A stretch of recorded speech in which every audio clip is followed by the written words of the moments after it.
This is a small duck. The one that you can see behind me is slightly bigger, but imagine the same iconic duck, but then 54 feet tall.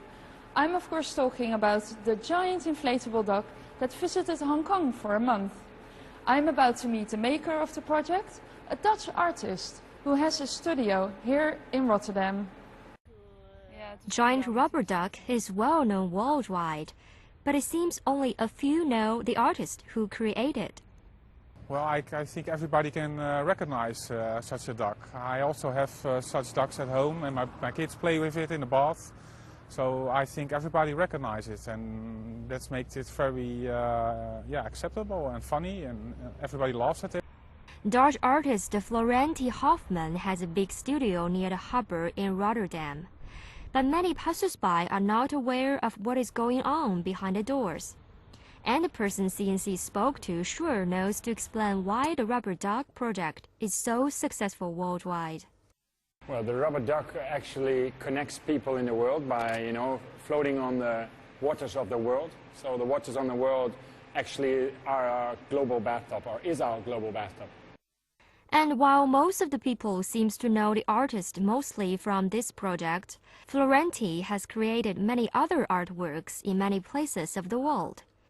Enormous creatures in colorful shades always placed somewhere outside. I have a big imagination, and from childhood on I always created big things, and I painted big before my art college, and on the art college or during the art college I made big works in public space, as other students stayed in their studio and created smaller things.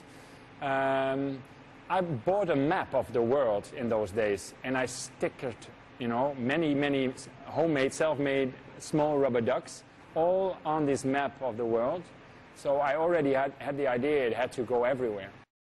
The history of the duck is linked to the emergence of rubber manufacturing in the late 19th century. So the design of the popular icon is almost 200 years old. And therefore, critics of the rubber duck project might say that this work is not very original.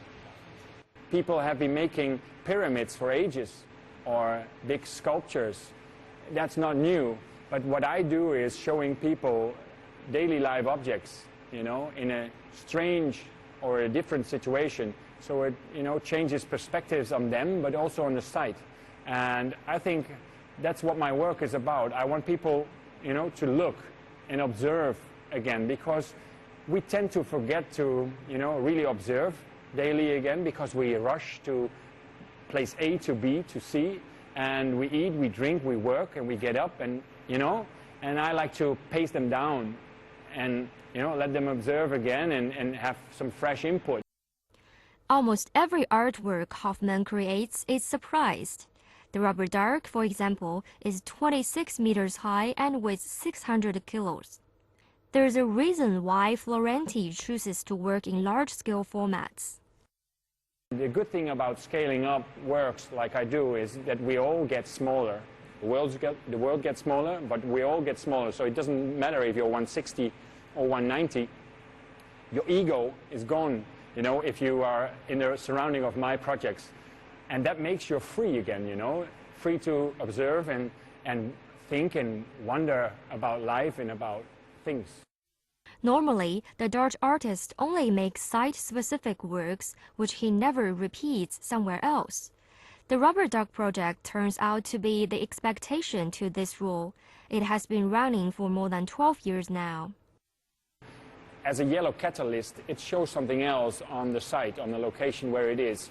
It shows political issues, or it shows a beautiful backdrop, or it shows nature, or problems, or positive things, or, I think, and I said that, 12 years ago, this project should go on forever, because I want to make the world a smaller place and connect everyone to each other. We are one family, of course.